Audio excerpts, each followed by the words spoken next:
کعبہ شریف پر جب پہلی نظر پڑتی ہے جو جائز دعائیں مانگیں قبول ہوتی ہیں۔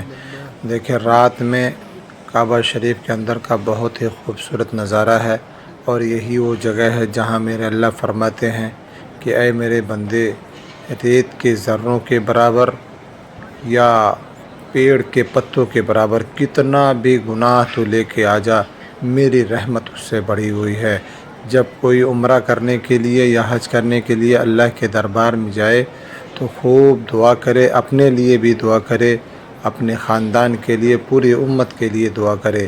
یہ وہ مرکز ہے جہاں دعائیں قبول ہوتی ہیں، جہاں دعائیں رد نہیں ہوتی ہیں۔ اللہ تعالی ہم سب کو بھی اپنے گھر کی حاضری نصیب فرمائیں۔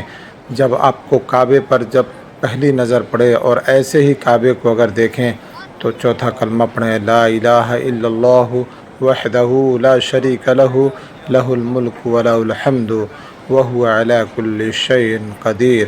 اللہ تعالی ہم سب کے گناہوں کو معاف فرما کر اپنے گھر کی حاضری نصیب فرمائیں، آمین۔